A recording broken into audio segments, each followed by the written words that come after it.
22 heures sur Télé Djibouti. Merci à vous de nous rejoindre pour cette nouvelle édition. Voici les titres qui vous seront développés.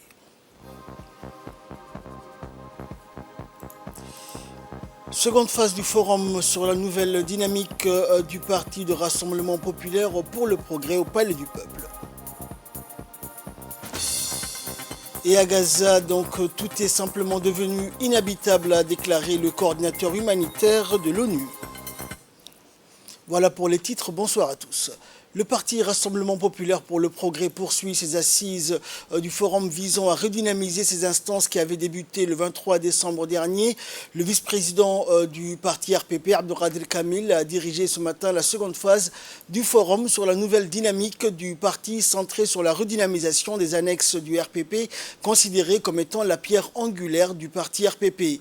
Les travaux de ce forum novateur ont réuni ce matin dans la salle de conférence du Palais du Peuple, d'un côté l'exécutif du parti, dont le secrétaire général et son adjoint, Ilyas Moussa Dawale et Mohamed Ali Youssouf, ainsi que les instances dirigeantes de la commission organisatrice du forum, Ali Abdi Farah et Mouna Ousmane Aden, et de l'autre côté, les membres du comité exécutif, des centaines de membres du comité central du parti, des membres du gouvernement, des parlementaires, des élus locaux, membres du parti, des personnalités de la société civile, des délégués élus des annexes, des délégués élus de la Ligue nationale de la jeunesse du parti et des délégués élus des associations et organisations socio-professionnels proches du parti, ainsi qu'un grand nombre de partisans.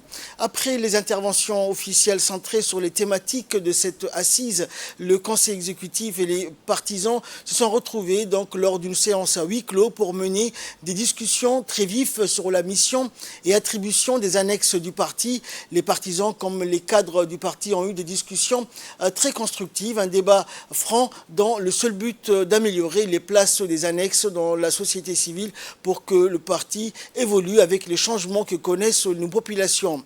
Les camarades de la formation au pouvoir se sont promus de continuer les discussions dans les semaines et les jours à venir.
Et suivant à présent l'intervention du vice-président du parti RPP, Abdelkader Kamil. Je voudrais souhaiter la bonne année 2024 à tous nos militants, adhérents et au peuple djiboutien. Notre objectif ce matin est de nous pencher ensemble sur la problématique liée au renforcement de notre militantisme partisan à toutes les sphères des structures de notre parti. Quelques questions s'imposent pour nous guider dans notre recherche de solutions à cette problématique. Première question, comment redynamiser nos structures de base et en premier lieu nos annexes? Ça, c'est la première question. Puisque les annexes constituent la pierre angulaire de notre vie partisane et le premier espace d'expression de notre militantisme. Ces annexes, qui constituent l'épine dorsale de notre programme politique et la vitrine d'accueil de notre parti. Enfin, ces annexes qui constituent le moteur de propulsion de la grande machine électorale de notre parti. De la réponse apportée à ces questions dépendra notre capacité à poser méthodiquement les jalons de la nouvelle dynamique de nos annexes, tant souhaitée par chacun de nous. Mais pour ce faire, il ne suffira pas de lister les difficultés constatées, mais il nous appartiendra à tous d'apporter notre contribution constructive à cet exercice de réflexion et trouver les solutions adéquates. Deuxième question qui se pose, comment harmoniser les interactions entre nos différentes structures partisanes et améliorer leurs relations avec leur environnement? Notre organisation politique RPP dispose de différentes structures qui participent chacun à son niveau à la chaîne des valeurs de notre vision politique. Toutefois, notre architecture organisationnelle met en relief plus la verticalité et la formalité des interactions plutôt que la flexibilité et l'horizontalité de ces échanges. Il ne précise pas les interactions avec nos structures organisationnelles d'appui comme les comités des quartiers, les syndicats ou les associations de jeunes pour la promotion d'intérêts sociaux ou autres qui, même s'ils ont la forme de groupements sociaux, professionnels ou d'intérêts précis, partagent notre idéologie RPPiste et participent à la mise en œuvre de notre programme politique.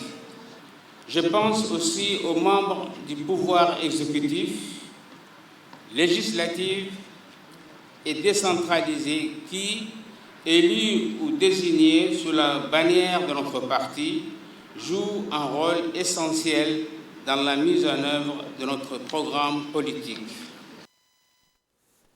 Et le secrétaire général du parti RPP, Ilyas Moussa Daoualé, a également rappelé l'importance de redynamiser les annexes. On l'écoute. Et il s'est construit avec des institutions.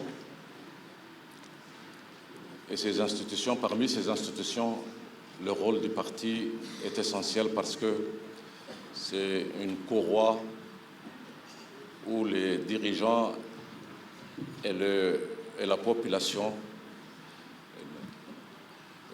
puissent communiquer fluidement. Mais on sait aussi que dans les partis, dans la vie du parti, le rôle des annexes joue une partie très importante de la vie politique. Les valeurs de la République, le RPP les porte. C'est les valeurs de l'unité, de l'égalité et de paix. C'est des valeurs de solidarité. C'est des valeurs de coexistence, de tolérance. C'est des valeurs qui sont nobles et qui sont portées de notre président, du président de la République de Djibouti et président du parti Al-Hajj Ismaël Omar Guelleh.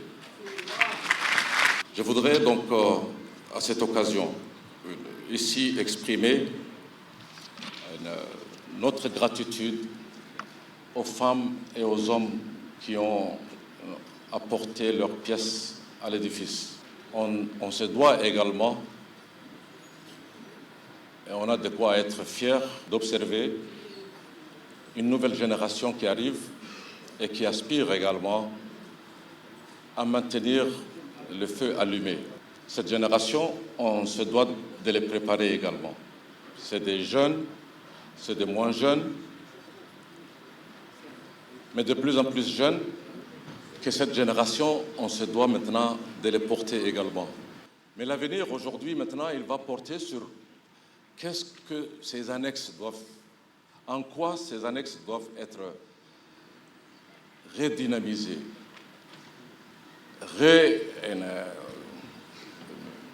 initiées. Quel type de comité, quel type d'organisation, et c'est parmi les objectifs aujourd'hui de notre rencontre, entre autres, c'est de s'assurer que des comités des sages soient listés, des gens respectés chacun dans leur zone respective, qu'ils puissent soumettre des noms des femmes, des jeunes, des sages, des habitants de ces différents quartiers dont couvre une zone, une annexe, pour que les meilleurs d'entre nous puissent être regroupés sous la forme de comités d'annexe qui se soucient à la réconciliation, à l'unité, à la solidarité. Et à l'issue de ce forum de ce matin, notre équipe a également recueilli les réactions ou impressions des partisans participant donc à ce forum. On les écoute. Je suis un expert en développement communautaire et je suis un membre actif de la société civile de Djibouti, mais également un membre actif de l'annexe RPP de Cheikh Moussa. Comme vous le savez, aujourd'hui, nous sommes à notre deuxième assise pour ce forum de redynamisation des activités de notre parti politique, le RPP. Et comme l'a souligné le secrétaire général du parti, M. Elias Dewale, aujourd'hui, nous avions, en tout cas les militants, ont débattu largement sur comment renforcer, comment redynamiser les annexes, les activités des annexes. Bien entendu, les annexes sont le socle du parti. C'est grâce aux activités des annexes, c'est grâce à la confiance que les sympathisants donnent aux annexes, aux activités des annexes, que le parti peut progresser, que les activités du parti, la vision même et les orientations du parti seront réalisées dans un court et moyen et à long terme. Dans l'actualité également, le secrétaire général du ministère de la Santé, Mohamed Ali, a présidé un atelier pour le développement de la feuille de route pour le renforcement de l'extension du DHIS2 en République de Djibouti.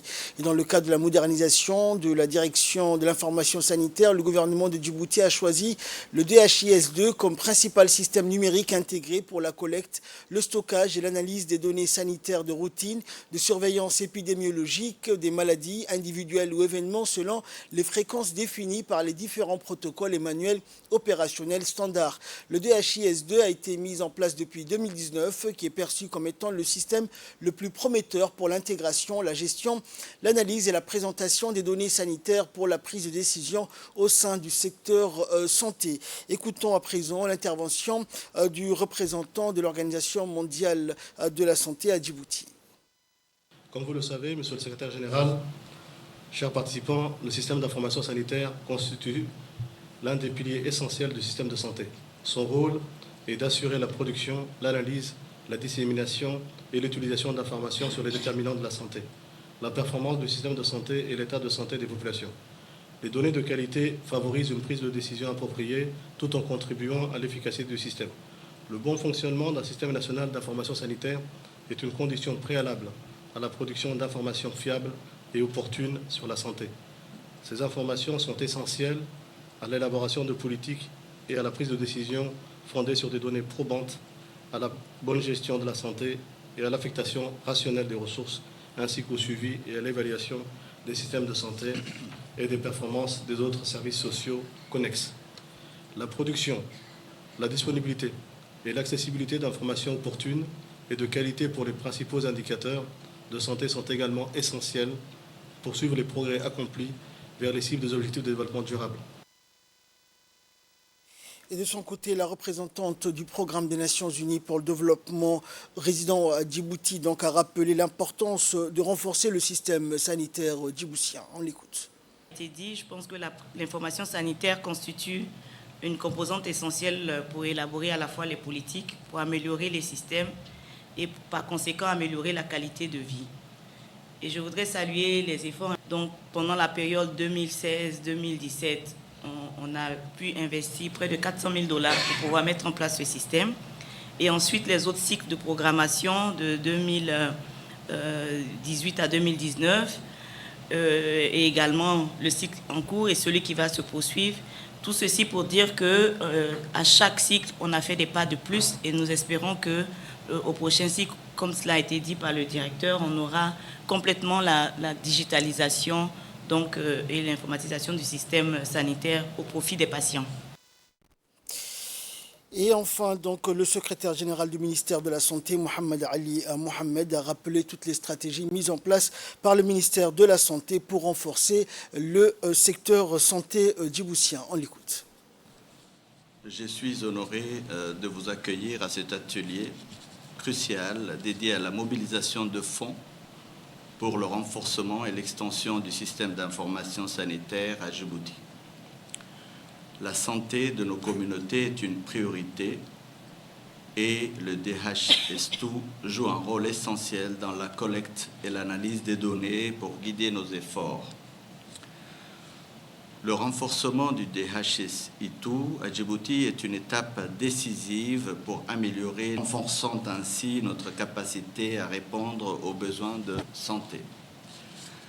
En investissant dans un système national d'information sanitaire intégré, nous élargissons notre capacité à surveiller, à évaluer et à améliorer les services de santé. Cela contribuera à une meilleure prise de décision et à une meilleure planification, assurant ainsi des résultats tangibles pour la santé de la population.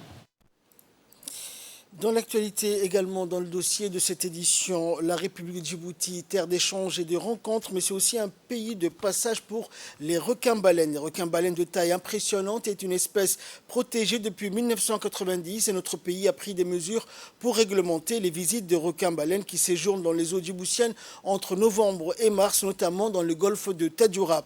Des touristes venus du monde entier viennent de loin pour voir de près le plus grand mammifère poisson marin. Reportage. Notre pays est doté d'un atout et curiosité touristique mondiale pour lequel de nombreux touristes internationaux se déplacent. Il s'agit des requins-baleines. Les requins séjournent dans les rivages de Djibouti, surtout dans le golfe de Tadjoura, où une aire marine protégée a été créée pour préserver les plus grands poissons au monde. Entre octobre et mars, les touristes internationaux séjournent à Djibouti pour voir les requins-baleines évoluer gracieusement dans nos eaux, surtout les longs des plages d'Arta. Le requin-baleine se classe dans la catégorie des poissons, ce qui en fait le plus grand poisson du monde, et il se nourrit du micro-organisme. Les scientifiques n'ont pas encore des chiffres exacts, mais estiment sa durée de vie à environ 100 à 150 ans. Le maximum recensé est de 70 ans. Ils sont dotés d'empreintes digitales. Les points blancs et lignes qu'ils possèdent sur le dessus de leur corps sont uniques pour chaque individu, ce qui leur permet de les différencier lors de leurs études. Les requins-baleines appartiennent à la catégorie des requins. De par leur squelette en cartilage, la deuxième partie est plus simple, baleines en rapport à leur taille. Vu leur grande taille, seul l'homme est devenu leur principal prédateur. Ils ont été déclarés espèces menacées depuis 1990. Raison pour laquelle le gouvernement djiboutien a pris des dispositions réglementaires pour protéger les requins-baleines, notamment leur site de migration pour la ponte annuelle. Une aire marine protégée a été créée à cette occasion. En effet, ces requins-baleines renforcent les activités touristiques. Et pour pérenniser le passage des requins-baleines à Djibouti, notre pays a pris des mesures pour les protéger, raison pour laquelle une aire marine protégée a été créée. Une aire où ils évoluent a été créée sur les différentes plages d'Arta. Les hélices des bateaux qui passent dans le golfe sont une menace pour ces animaux très prisés par les touristes qui font des milliers de kilomètres pour les voir évoluer. Certains arrivent même à les toucher. Des éco-gardes sont formés pour protéger les plus grands poissons qui s'invitent périodiquement chez nous. Leur présence renforce les activités touristiques dans notre pays. Les touristes internationaux ont besoin de moyens de transport en barque pour voir les requins-baleines, sollicitant la présence des guides. Tous ces atouts ont fait que le gouvernement a mis en place des lois pour les protéger.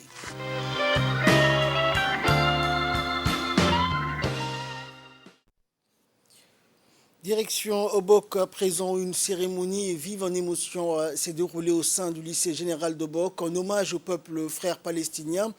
Et cette cérémonie qui a vu la participation des autorités de la région d'Obok, des parents d'élèves qui ont fait part de leur admiration par tant d'énergie déployée par les élèves du lycée d'Obok. الصمت طال لديكم فمتى الكلام حتى أباد وقومي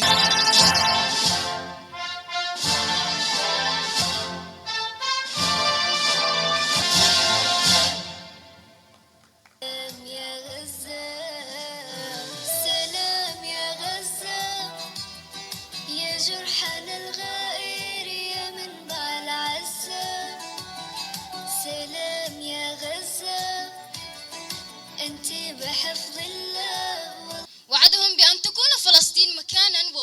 Grande-Bretagne a déclaré « Ces belles terres sont toutes à moi ».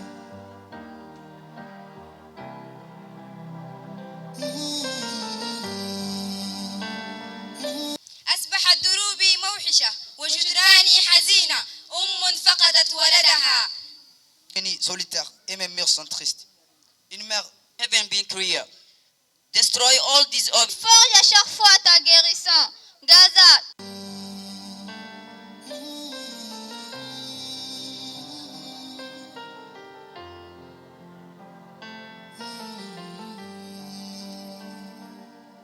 أين الضمير لدى الصمت طخات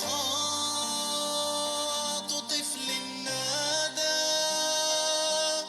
أنا قد قتلت لماذا أهلي وإخواني. Et suivons à présent les poèmes préparés dans les différentes langues par les élèves du terminal du lycée d'Obok en hommage au peuple palestinien. Où il y a eu un endroit appelé Palestine. Musulmans, chrétiens et juifs y vivaient en paix. En 1948, Israël a fondé son État sur la tyrannie. Des milliards de Palestiniens ont quitté leur foyer pour survivre. Ils n'ont pas le droit de rentrer chez eux. Ils n'ont pas le droit de se battre pour la terre qui leur appartient. Israël s'est développé rapidement grâce à l'apartheid. Où est ton humanité? Où est votre respect pour votre réputation? Il est insensé de qualifier cette situation de conflit. Il est temps de changer d'avis. La Palestine sera libre un jour. Vous serez alors du bon côté de l'histoire. Votre rejet des crimes, des guerres ne fait pas de vous des antisémites.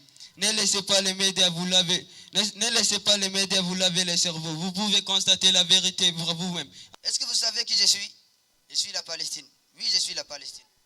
C'est moi qui ai couronné la mosquée Al-Aqsa. Et en moi se trouve le troisième des deux sanctuaires saints. Et la première des terribles. Et la tristesse remplit ses yeux. Ils ont suivi mon sol, attaqué mes femmes. Pareil, sourd. Ah, de ta part alors. Ah. Voilà, votre image attira le cœur et les yeux. La guerre que ces malveillants engageront contre toi est la plus considérable. Mais à chaque fois tu sors grandi d'état de siège. Voilà ton miracle qui fait perturbablement le fait. Où trouver le mot qui oserait approcher ta grandeur? Les chants vibrants qui dira ta merveille. Les saisons, les écoles, les hôpitaux, les terrains de jeu. Tout est détruit, mais tu t'en sortis de tout ça. Tu forges à chaque fois ta guérison. Je chanterai ta miracle jusqu'à la dernière souffle de ma vie. Min ajliki ya Ghazati, with you forever. Et direction le Proche-Orient, nouvelle du monde, Gaza qui est tout simplement devenue inhabitable. C'est ce qu'a déclaré le coordinateur humanitaire de l'ONU. La bande de Gaza est tout simplement devenue inhabitable. C'est alarmé le chef des affaires humanitaires des Nations Unies.